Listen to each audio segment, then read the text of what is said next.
Welcome to Unmasking Dementia Lived Experiences, a podcast featuring families who have navigated the challenges of caring for loved ones with dementia. Through heartfelt stories, we will delve into trials, triumphs, and wisdom gained along the way. My name is Christiana, a registered nurse, dementia advocate, children's author specializing in dementia education, memory care specialist, owner of reputable memory care facilities in Toronto, Canada, as well as the founder of a Rose for Grandma Wellness Hub, a charitable organization that caters to the needs of communities of Black, Indigenous, and people of color facing the challenges of dementia. Dementia doesn't affect individuals alone, it actually impacts the entire family. While each journey is unique, sharing experiences can strengthen and encourage the people that are going through this journey. Professional insights will light our way into care, management, and potentially prevention. Join us as we raise awareness, offer support, empower, and unravel the complexities of dementia together. Joining us today is my partner in health and wellness and co-host of our Forever Young podcast, Cherrie-Marie Chiu. Cherrie holds a Bachelor of Arts degree in International Studies and an MBA. Cherrie and I crossed paths approximately 5 years ago at the ELA program, which celebrates female entrepreneurship. Our connection was immediate, fueled in part by the shared sorrow of losing cherished loved ones. For Cherrie, it was her beloved younger brother, Christopher. As for myself, it was the profound loss of my late husband, Tony, the love of my life. Cherrie's journey is a testament to resilience and determination. Channeling the anguish of losing her sibling, she embarked on a mission to advocate for ALS research, leading to the establishment of ALS Double in 2014. This organization aims to raise awareness, fund research, and extend support to affected families in their quest to find a cure for ALS. Welcome again, Cherrie. So good to see you. And Good to see you too. most of our followers will be seeing us for the first time because Forever Young podcast was just audio only. That's right. That's right. Well, it's good to be here, and I'm excited to help you as you start your new podcast. Thank you. So the interesting fact about ALS is that 5 to 10% of people with ALS will eventually develop frontotemporal dementia, FTD. And this has been made very popular by Bruce Willis and Wendy Williams, right? Right. Yeah. About 5 to 10% of people also with FTD will develop ALS. So it's kind of like a spectrum of the disease. Not everyone, but you're right. Like 5 to 10% of people with ALS will develop FTD, and 5 to 10% of people with FTD will develop ALS.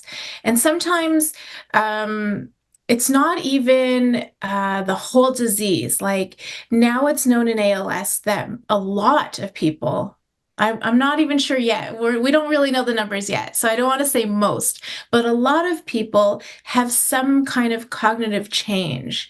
Whereas before we used to say there was no cognitive change at all with ALS, and that the spectrum with FTD was a very small percentage of people.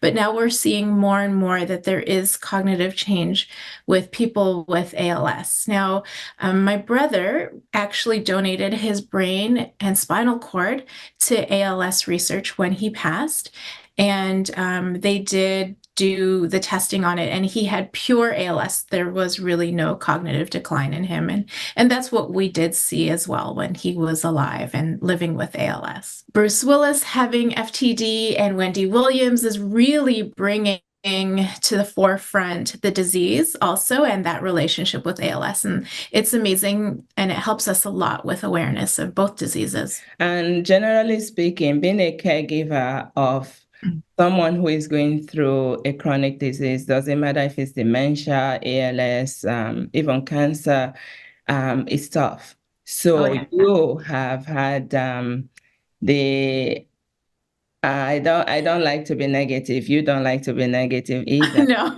But you've been thrown into that situation where you had to care for both your brother and your dad. Yeah.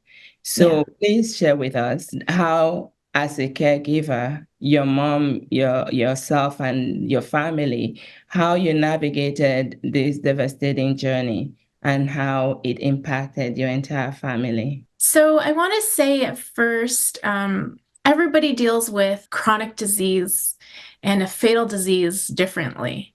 And I think for our family, while we were all very positive in a way about it, we all, my mom, my dad, and I, we all sort of dealt with it differently. So my mom, as a mom, was very nurturing, of course, always there for Christopher, right by his side. Dad chose to work. He continued to work till he was 80 years old. But I think in his mind, working was the way he contributed to helping because of the whole, our healthcare system will not provide the help and support that we needed, the 24-hour round the clock care for Christopher. And so by working, he was able to contribute financially to paying us, having a PSW around all the time. And for me, I started a charity. I changed my whole life and started this charity. And so while the everyday was, and definitely could be monotonous, I think we all together were really sort of positive, optimistic, uplifting for Christopher because with ALS, I'm not sure many people know the disease, so you lose the ability to use your voluntary muscles. For Christopher, it started in his left leg and his grip strength, which was really sad because he was a photographer, so he was unable to work almost immediately after he became sick. And so knowing that he was really unable to do things that he loved anymore, the only thing that I felt like I can do was be positive, was maybe be a distraction, um, sort of like not a reminder of his illness when I was around. And if he needed help, of course, I would help him with things like, changing the channel on the TV, feeding him, helping him get to the bathroom. He was my younger brother, and I'm sure when he was a baby, I would help with his diapers and getting him to the bathroom. But man, like as adults, you never think that you have to take your brother to the bathroom, right? These things, Christopher had to swallow his pride. I had to get over the fear or the embarrassment because these were just things that you needed to do. And I think you never think of those things really as adults, and even helping someone with a chronic illness, you don't think of those day to day and those simple things that need to be done. So I'm not sure if I answered your question. Yeah, no, you did. It's truly, truly heartbreaking, and these are diseases that just devastate and traumatizes a lot of individuals. Some people come out of it with resilience, like yourself, and some people get crushed by it. But you lost Christopher. Your dad worked hard, to support the family, and then by the time he retired, you guys started to Yeah. notice the cognitive decline in your dad. And Mm. although he was never officially or formally diagnosed, but he did have the dementia symptoms, which Yes. seemed to progress and go worse during the Yeah, pandemic. So while you that's and I right. were doing the Forever Young podcast, you were also, yourself and your mom were having to test every day before you could go to the nursing home to visit your father. That's And right. you were steadfast. You were there. He felt the love, he knew the love. And from stories, your father was a very funny guy, and you had a lot of laugh. Yes. So the thing about, this caring for a loved one when you're going through this really terrible journey is to find something to laugh about, to Oh, find yes. that joy. So I will ask you what some of the challenges were when you realized that, yeah, your dad is actually going through this process of dementia. What were the challenges that you faced initially? I think at first, because we didn't realize that it was dementia, it was so hard. I spent a lot of time being angry at my father because I felt like he wasn't, because at the beginning, he was just unsteady on his feet. I felt like he was being hard headed and not listening to mom about not getting up in the middle of the night, not trying to walk without a walker. And I was so mad. I felt like he was not appreciating my mom and everything that she was doing to help him. And now I'm like, oh my goodness, he had no idea. He did not understand what was happening to him. He did not know that he wasn't strong. Like he didn't process any of that. So that challenge up front, I think, was the hardest part. He had a really big fall. I think it was like right at the beginning of 2020. And he ended up in the hospital. And I remember then that was like really the first understanding of it all, because what had happened was when he was in the hospital, he was very confused. He thought he and mom were in India, and Mm. he really did not like the hotel they were staying at. And while it was It was so, in the four-star hotel, unfortunately. and it was really funny, but at the same time, it was really frightening for us because why didn't he understand where he was, right? So I think that was the first point where mom and I really realized that there's something more to this than just, what's happening. So I think those challenges up front where you're not sure and you don't know. And because of COVID, he was not able to go through the testing to receive that diagnosis so that we would know how to better care for him. So I think up front, that was the most difficult for us. It's something that I keep, expressing whenever I have the opportunity to actually diagnose someone as a family member, to know really that your loved one has dementia. It takes a while. There are things Mhm. that you start to do that you sort of overlook. You just put it to Oh something yeah. else, like how you felt.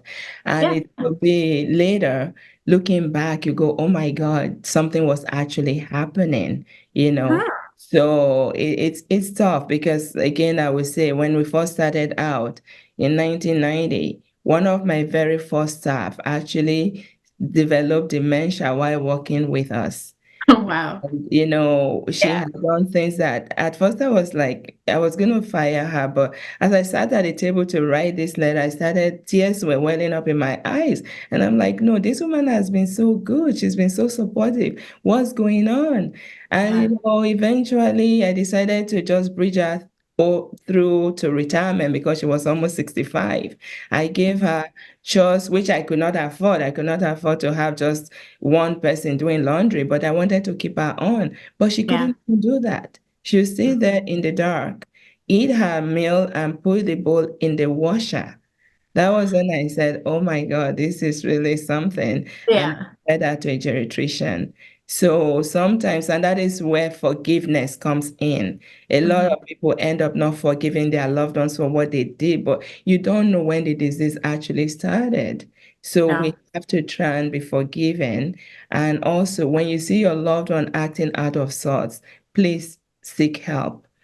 So, Mhm. Cherrie, what are some specific resources that supported you through this process? Were you able to find any sort of community support, or did you have to do this all by yourselves? Well, I think we relied heavily on the relationships that my parents had built throughout, my dad's time when he was working.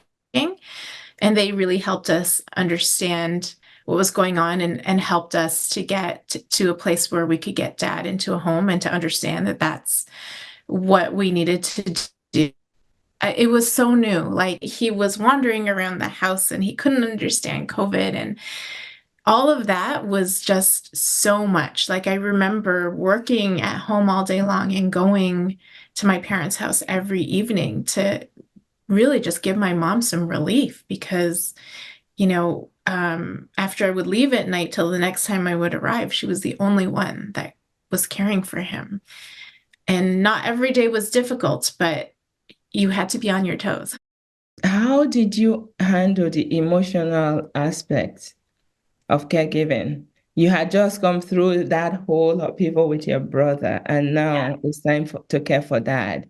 And what advice would you give to people that are going through similar experiences? I think every time I went to see my brother or my dad, I would try and think of things that they liked, things that would distract them, things that we could focus on together. So it was pretty easy for my brother and dad because they were both really into sports.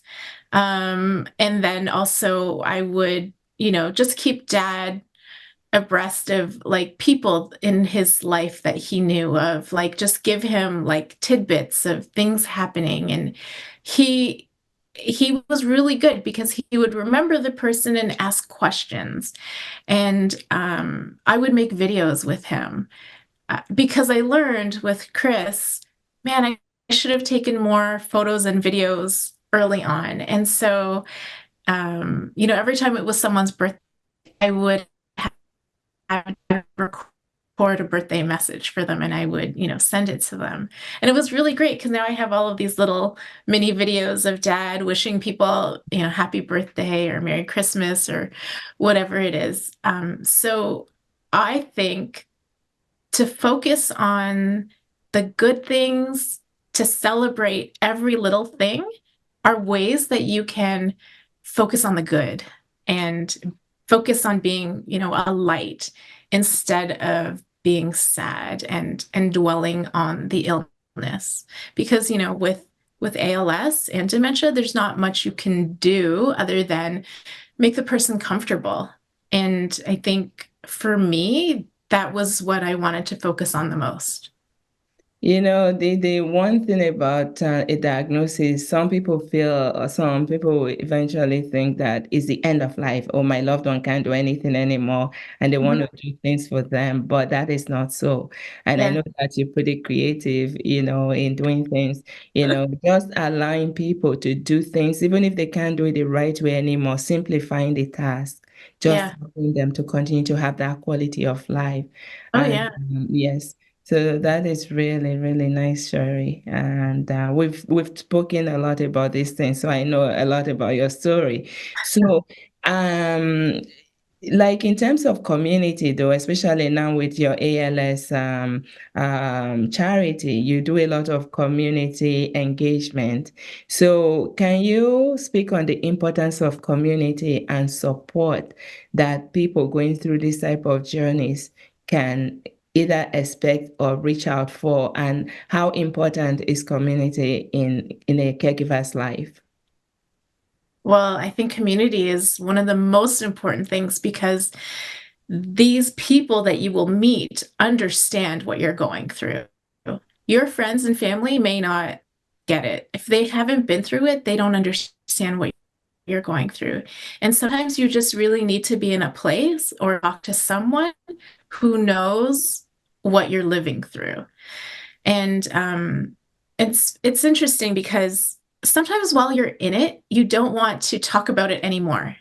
You don't want to be reminded of the illness or the difficulties. But I think you need to really try and move past it and talk to people who are also living your same shared experience. Because while ALS is a horrible, horrible disease, and dementia as well, because they're such difficult diseases, a lot of people don't like to talk about them. So, why would I want to care for my loved one and then go out or pick up the phone and speak to someone else who's dealing with the same thing? It's sort of like prolonging living in the illness, but it's not. I think all the people that I've talked to, that I've met because of Christopher's illness with ALS, because I started ALS Double Play, we have become the closest of friends now because we have this shared kinship.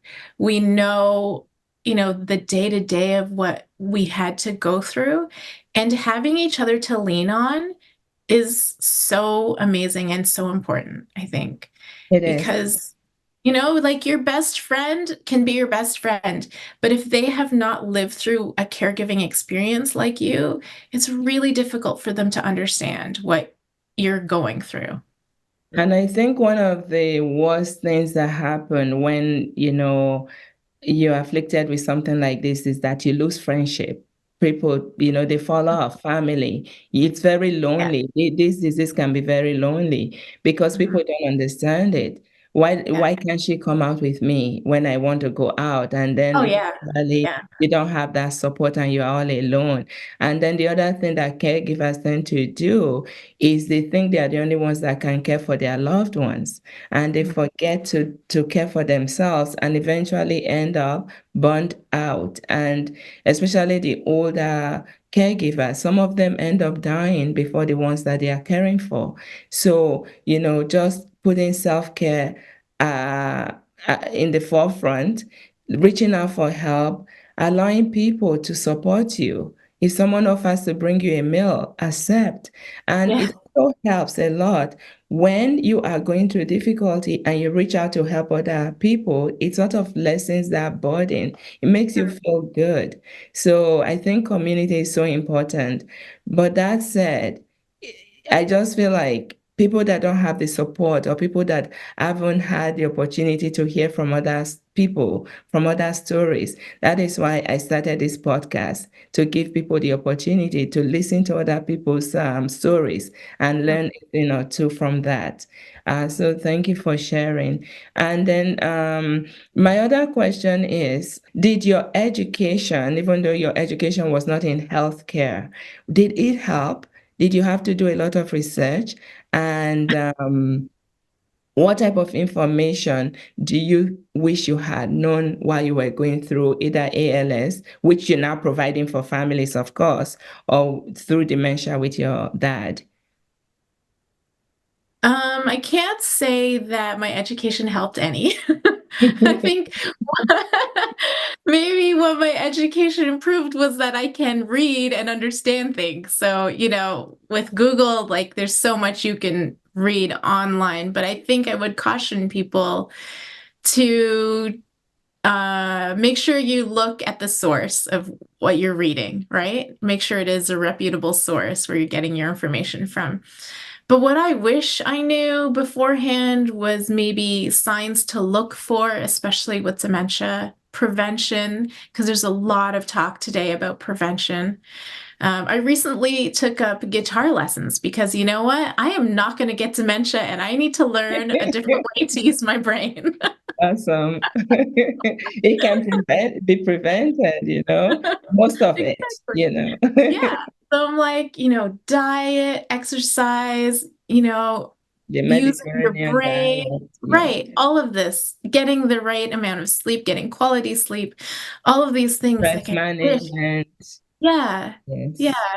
Although I think about my dad, he was busy, he was working all the time. He was in good shape. That man, it was so funny.